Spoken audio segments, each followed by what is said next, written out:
यहाँ शुरुआत एक अजीब से टेस्ट से होती है। बंदूक को पहले पानी में डुबोया जाता है, फिर रेत में घुमाया जाता है, और नतीजा, ज्यादातर बंदूकें या तो जाम हो जाती हैं या फायर करने के बाद खोल से गोली बाहर ही नहीं निकाल पाती। लेकिन इस पूरी शूटिंग प्रतियोगिता में सिर्फ एक ही हथियार बिना किसी दिक्कत के चलता है, दुनिया की मशहूर राइफल AK-47। इस AK का जनक था कालाश्निकोव। पहले वो एक टैंक सैनिक था, लेकिन एक लड़ाई में उसका टैंक दुश्मन के गोले से उड़ गया और उसकी बांह बुरी तरह घायल हो गई। हॉस्पिटल जाते समय उसने देखा कि सैनिकों की बंदूकें बेहद खराब स्थिति में थी। मैगजीन पानी में खराब हो जाती थी, स्प्रिंग कमजोर थे और ठंड में जंग लगने से बंदूक जाम हो जाती थी। ऐसी बंदूकें युद्ध में मौत बुलाने के बराबर थी। यहीं से उसके मन में एक नया हथियार बनाने का ख्याल आया।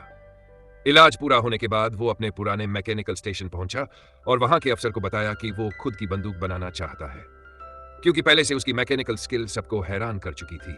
अफसर ने उसे एक अलग वर्कशॉप दे दी। सिर्फ 3 दिन में उसने AK का पहला डिजाइन हाथ से तैयार कर दिया।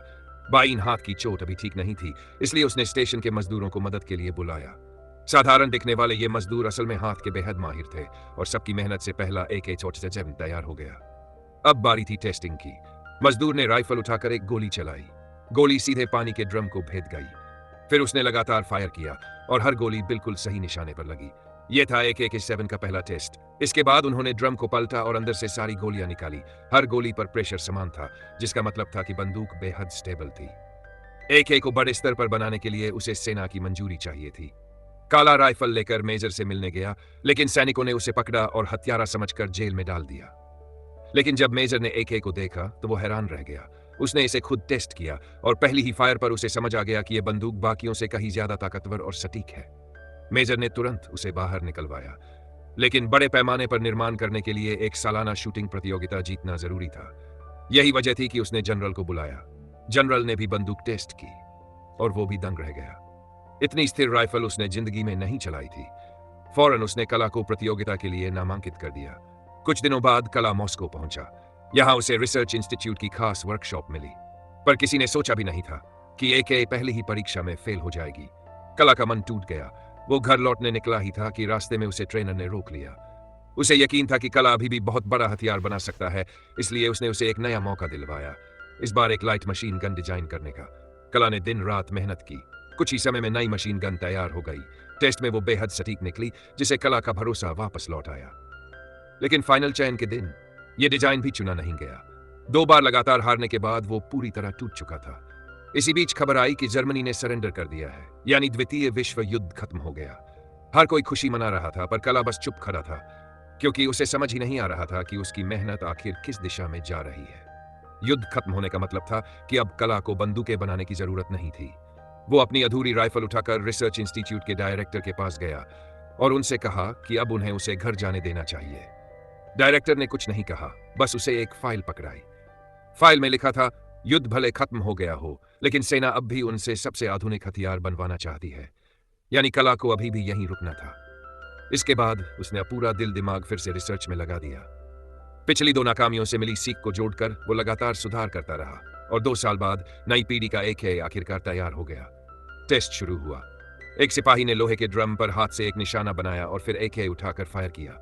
यह था AK-47 के बड़े पैमाने पर बनने से पहले का पहला आधिकारिक टेस्ट।